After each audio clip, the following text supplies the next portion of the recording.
Okay, we're on to the third activity in Unit 3, and this is called conservation of energy. And what we've said is you can't lose energy within a system.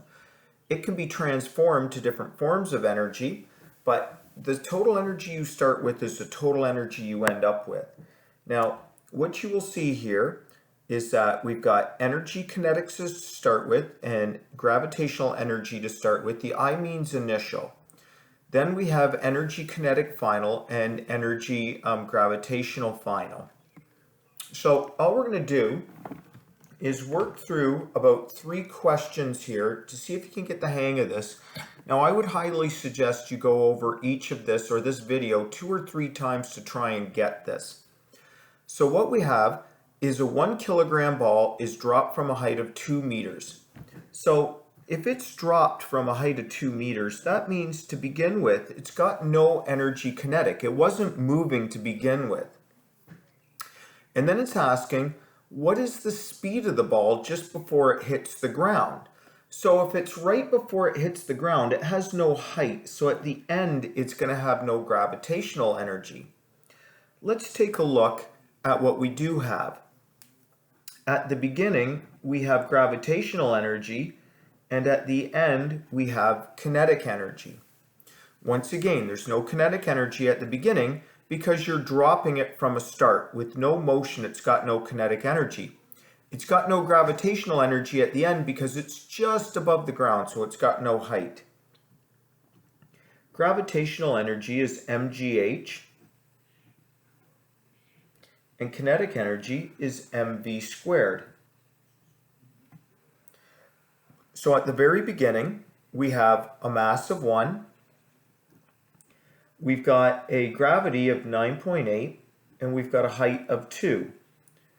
So that means we've got 19.6 joules of energy. At the end, what we have is the mass is still 1. The velocity, we don't know, and that's what we're trying to figure out. So if we were to diagram this, the reason we have no kinetic energy in the beginning and we only have gravitational energy is it's not moving. So we're dropping it from a standstill. The reason we have no gravity at the end is because we got no height. It's just before it hits the ground. If I rearrange this, half of 1 is 0.5.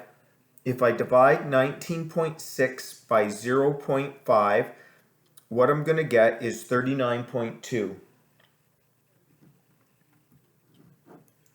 If I take the square root of both sides, because I have to get rid of my b squared, just bear with me for 1 minute.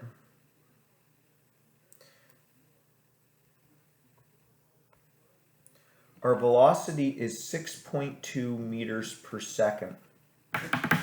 Folks, we start at 0 meters per second, therefore no kinetic energy, but we do have mass, gravity, and height.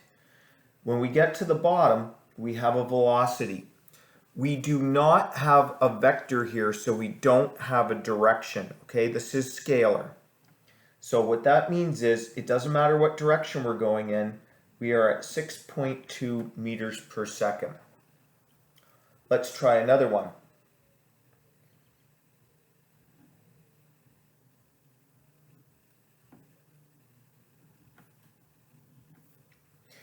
We have a roller coaster, and it starts from a standstill at the top.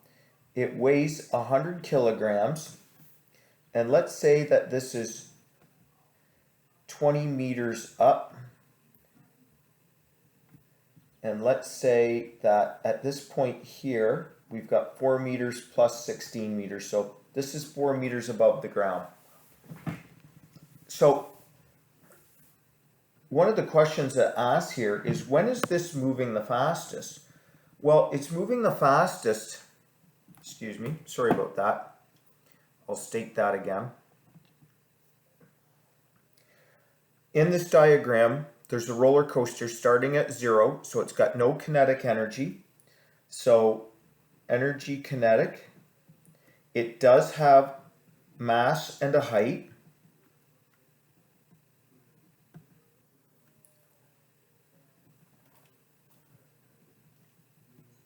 So at this point up here, let's write down what we have and then we'll talk about all of this. At the very top we have M, G, and H. So we've got 100 times 9.8 times 20. So let's find our total energy in the system.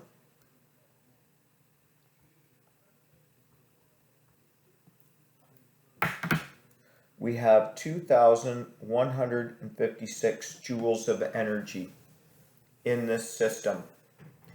Now what happens is at this point A, we're going to be going the fastest because all of this energy right here will be transferred into kinetic energy, or the energy of motion. This will be the second fastest part because it's the second lowest part. This is 4 meters up above the ground.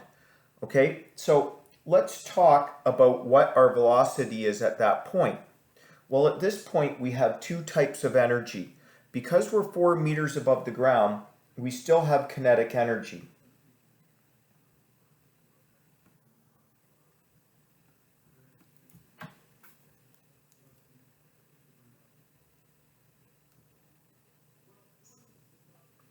We have 3,920. I've made a mistake there.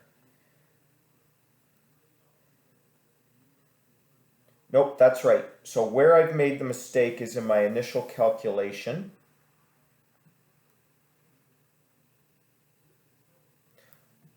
Over here, what I should have is 19,600 joules.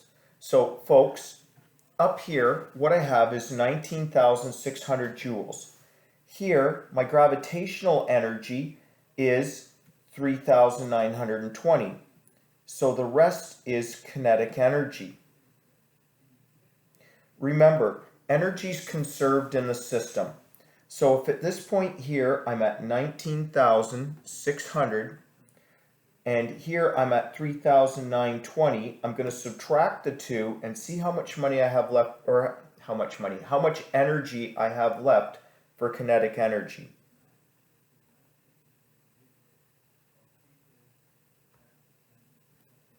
I've got 15,680. So the energy I have left for velocity is 15,680.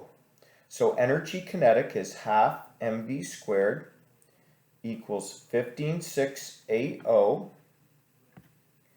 So half of the mass is 50.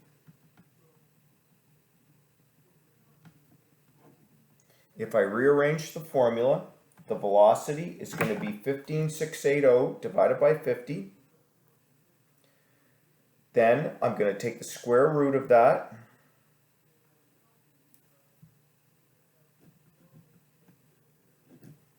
And it's going to be going 17.7 meters per second. It would be going a lot faster down here because all of this gravitational energy would be converted into kinetic energy. Here, only part of the gravitational energy is converted. The 19,600 is decreased to 3,920, with leaving us 15,680 left to go into velocity. Now, I'm going to leave how much energy would it need to bring it to rest. This is called braking energy right here. So we're going to leave this part out. As long as you understand the kinetic energy and the gravitational energy, you're good. If we were going to do that, we would set up a situation where we had kinetic energy, potential energy. That would be initial and initial. And then we'd have energy kinetic final plus energy potential final, plus we would have energy thermal at the end, or we would have that energy used to bring it to a stop. We are going to pass over that. I'm going to throw a little wrinkle into this, and I'm going to ask a different type of question here.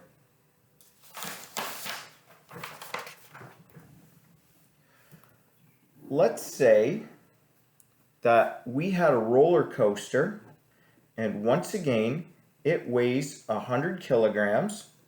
Let's say that we are 20 meters up, but let's say this is moving 5 meters a second to start with. And then at the very bottom, we wanted to find the speed of the roller coaster. Well, you have to do energy kinetic initial and energy of gravity initial to begin with. Well, do we have kinetic energy and do we have gravitational? Well, we have gravitational energy from before. That would be 19,600 joules of energy. Do we have kinetic energy? Yes, we do. We have movement. It doesn't matter what way this is moving. We have movement. Okay, so this is not a vector, this is scalar. So that direction piece is not important. As long as it's moving, we have kinetic energy. So we have half mv squared. So we would have half of 100, and that would be times 5 meters a second squared. So it would be 25 times 50. So we would end up with 1,250 joules of kinetic energy plus 19,600 joules of gravitational energy. So we would have 20,850 joules altogether.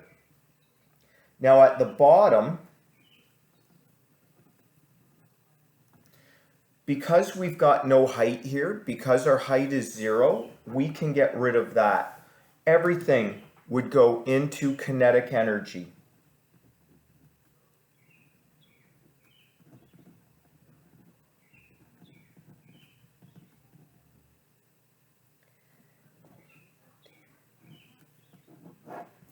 So that would be 2850 divided by 50.